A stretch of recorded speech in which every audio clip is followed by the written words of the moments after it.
been about 8 hours of downpour in Cape Coast and parts of the central region, and it has had a devastating effect. Many homes are flooded, our streets are flooded. School children were not permitted to go to school because the school authorities said that they feared that something untoward may happen, and so they all issued statements to the effect that the students should not go to school. On the streets, many roads had to be diverted because some of them got heavily flooded and they didn't want to risk it. NADMO authorities and city authorities have been in the rain looking at the possible causes of the flooding situation here. As you can see where I'm standing, the place is heavily flooded, and so people have had to pump the waters from their rooms.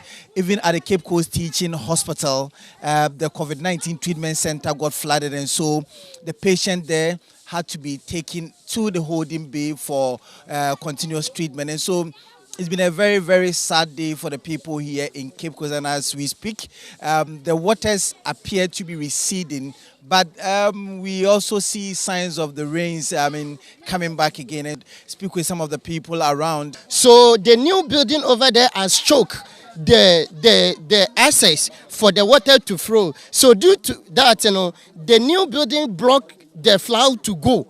So due to that, the water have to pump into the individuals' houses. That has caused a very harm to us. And one of my landlord and my sisters, the television, the bed, certificate, everything spoiled. Everything spoiled. And then you can see there's a new building also there. That one too, it has choked, it has blocked the access of the flow to go. So due to that one, so it has been another disadvantage for us. So the best thing for us to do is either the government will come into our aid so that they will compensate that man, and then they will destroy that building over there. And also they have to stop PPAG people to build that a new facility over there. That one will help us, the people staying in this area. That will be the best option. If they stop building that new building and also demolish that new storing building, the water can flow easily, and then everyone will have his own peace here. Lamado.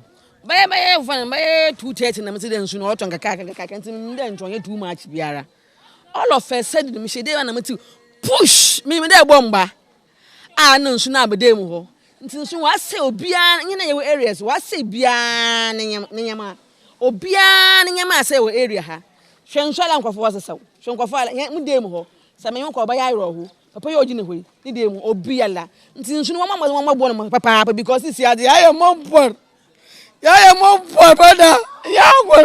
Nso easy wa say nyama nyina. Nyama nyina la nti Flood all over. Flood all over. I think it was around 10 o'clock when the water started, midnight 10. That's when the rain started. We thought it was going to subside throughout the night. Also, around 4 o'clock when I wake up, then I met this surprise. Yes. So it's flood all over. Is it something that it has happened before? Yes. 2009. It happened. Similar thing happened, and I was one of the victims. About 150 feet of wall. My wall broke that time. At that time, too, the development was not as it is today. Today we have gutters, we have roads, and so. But the problem has to do with encroachment on the waterways. Encroachment because this place is actually earmarked for a gutter, but if you go closer, you will see that it's been encroached by one developer whom we don't know. Yeah. So that is actually the main cause of the problem. People supposed to work. People who are paid by the taxpayers' money supposed to work. They should be found on the field working, not sitting in office. So you can have whatever degree, but you should be seen on the field working. Come to the area, assess the problems there, and then offer solutions. Not sitting in your office and writing English, but come to the field and solve the problem. Yes, the landowner has a say, but in having a say, the nation also has a say in making sure that things are done and are done right. It's not what we think. that it's my land, so I can sell. Even where it is road, then people are selling. That is the issue here. The issue here has to do with the landowner selling every area, every space that you find, you want to sell.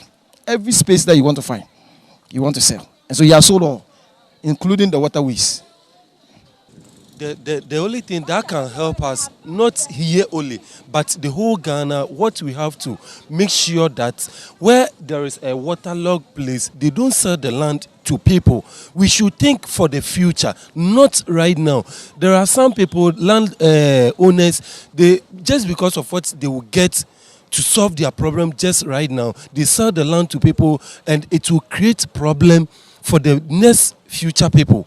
So we have to make sure that if a place is known to be where water or flood area, we don't sell that land to people. Because if you look at around, there are so many places people have started building their houses, of which they know that that place is a flooded area. And it causes such problems for us. Would actually work. Yeah, you see, when it comes to demolition, you see, all powers is invested in the building inspector. Building inspectorate to ensure that this thing is removed. I cannot go there and remove it. If I dare do, some charges will be preferred against me. When I go to court, the judge will ask me, are you the building inspector? I will say no. Why do you go and remove it? And so it beholds on when the contractor encountered this problem, the contractor has to report to the building inspector. Then the building inspector takes all the powers invested in him by the local government to enable him to demolish those things so that this work could go through.